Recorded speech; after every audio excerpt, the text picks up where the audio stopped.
Morning મિત્રો, જય માતાજી, જય દ્વારકાધીશ. તો મિત્રો આપણે સવાર પડી ગયું છે અને આપણે 4 ધામની યાત્રા ઉપર નીકળ્યા છે. એટલે પહેલી ગંગોત્રી, બીજી યમનોત્રી, ત્રીજી બદ્રીનાથ અને ચોથી આજે જવાના છીએ કેદારનાથ. તો મિત્રો 4 ધામની યાત્રા એટલે ઉત્તરાખંડ. આપણે આજે દિવસ ગણીએ તો ઘરેથી નીકળે, આજે ગુજરાતથી આપણે નીકળે, આજે 13મો દિવસ છે.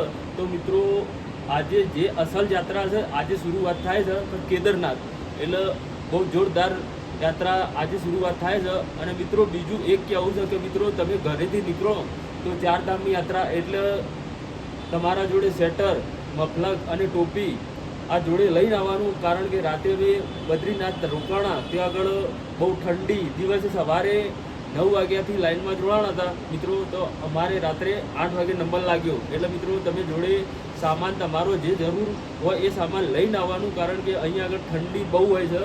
અને કારણ કે બદ્રીનાથ અમે રાતે રોકાણા, ત્યાં આગળ રૂમનો ચાર્જ 5000થી 10,000 સુધીનો ચાર્જ છે. એટલે મિત્રો તમારે ત્યાંથી દર્શન કરી તરત નીકળી જવાનું અને ત્યાંથી વચ્ચે આપણે રૂમ મળે ત્યાં રાખી દેવાની મિત્રો.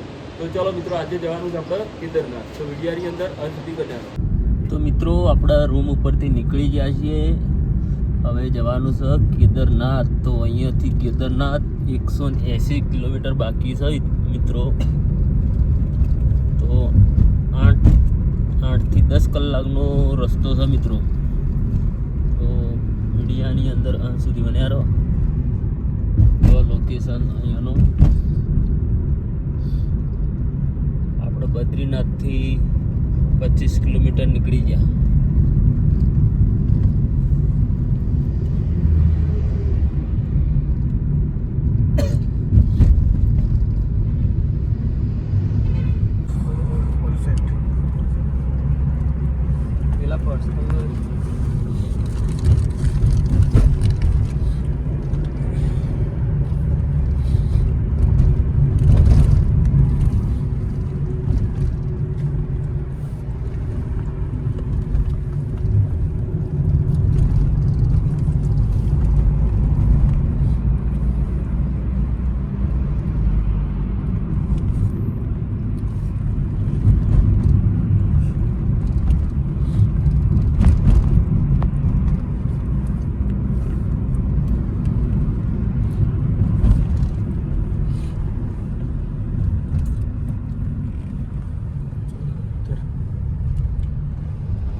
આપણે કમ્પ્લીટલી બદ્રીનાથથી હવે બહાર નીકળી ગયા જો તમે. અને હવે જવાનું છે આપણે કેદારનાથ ધામ. તો અહીંયાથી ઓનલી ફોર 180 કિલોમીટર બાકી રહે છે. તો કન્ટિન્યુ વિડીયોમાં બન્યા રહો. અહીંયાનું લોકેશન તમે જુઓ કે કેટલું બેસ્ટ છે. વિડીયોના માધ્યમથી તમે લોકેશનને માણી શકો છો અને નિહાળી શકો છો, જોઈ શકો છો. તો કન્ટિન્યુ આવા જ વાતાવરણની સાથે જ અને અમારા કેદારનાથ ધામની યાત્રામાં જોડાવા માટે કમ્પ્લીટલી વિડીયોમાં બન્યા રહો. લોકેશન જુઓ તમે.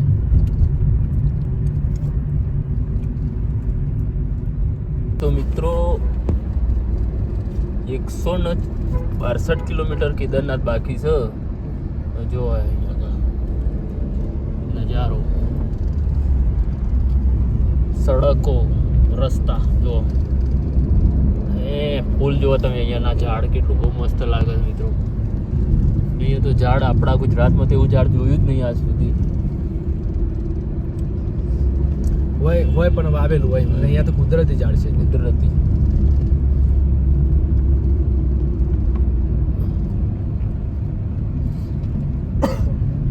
જો મિત્રો અહીંયા આગળ પણ પુલ આવે છે, આપણે પુલ ઉપર થઈને જવાનું છે. તો અહીંયા મિત્રો નદીની ઉપર અહીંયા આગળ પુલની સારી વ્યવસ્થા છે. તમે ગમે તે જાઓ પણ પુલ તો અહીંયા આગળ હોય, સેફટી ફૂલ. જો બહુ જોરદાર, એટલે બહુ જોરદાર લાગે છે પુલ ઉપર. તમને ડર લાગે જ નહીં.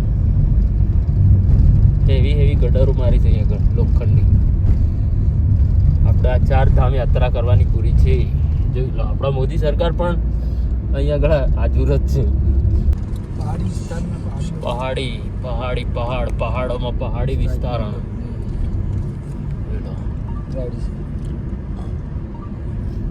પહાડ બાદિયા नदी पहाड़ों जन्नत देखो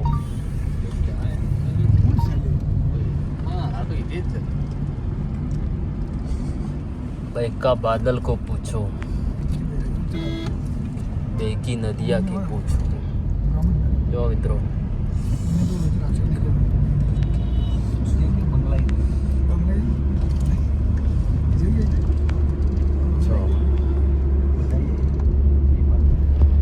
जो पहाड़ पहाड़ जो સવારે તો મિત્રો અહીંયા આગળ બહુ જોરદાર બરફ હોય છે અત્યારે કારણ કે બપોરના 1 વાગ્યો છે એટલે જો પહાડ પેલી થઈ ગયો બાકી સવારે તો દેખાય જ ના બરફ ચલો મિત્રો આપણા 160 કિલોમીટર કેદારનાથ છે તો વિડીયાની અંદર અંત સુધી બન્યા રહો અને સારા વિડીયો અપલોડ કરી દઈશું ચલો આ ગામ અહીંયા હોટલ અહીંયા જો સંડાસ બાથરૂમની પણ સેફટી છે જો આપણા છે ઉપરથી અહીંયાથી આવ્યા આ નજારો આ રોડ ઉપર દેખાય ત્યાંથી નાના ઘર નાના ઘર બહુ જોરદાર છે અહીંયા આગળ જો 2-3 માળના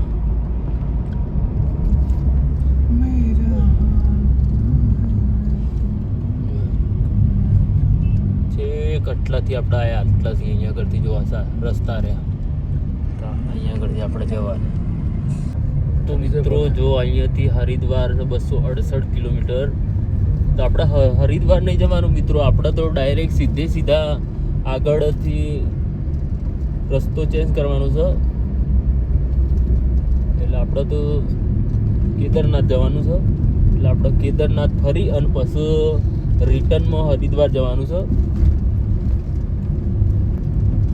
જો મિત્રો અહીંયા આગળ પહાડ બાદિયા તો મિત્રો આપણે સારું એવું લોકેશન જમવા માટે શોધવાનું છે સારી જગ્યા મળી જાય ફર્સ્ટ ક્લાસ મીઠો લેબડો છે જાળ છે મીઠો લેબડો હોય ના ભાવે ને કોઈને તું ભાઈ જો મિત્રો અહીંયાનો રસ્તા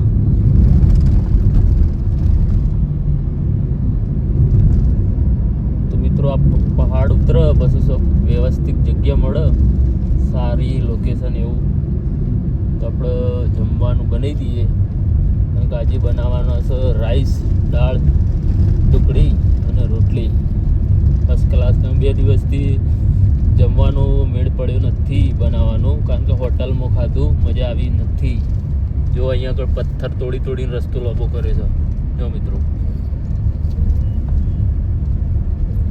દિલ્હી 491 देहरादून 281 श्रीनगर 140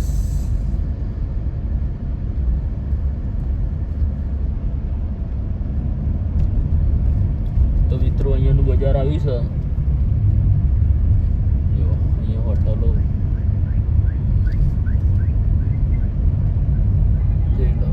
હરિદ્વાર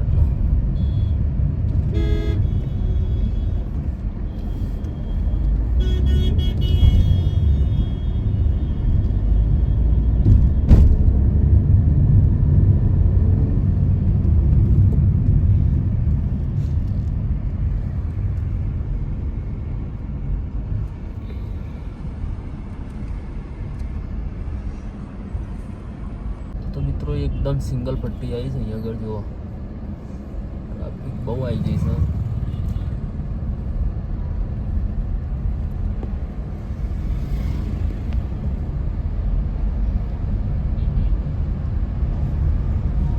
જો ગાડી બહુ ધ્યાન રાખીને ગાડી કાઢવી પડશે આપણે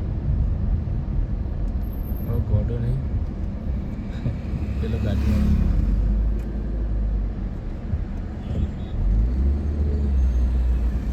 આટલી બધી ગાડી જન હોઈ ગઈ એટલે એને બસ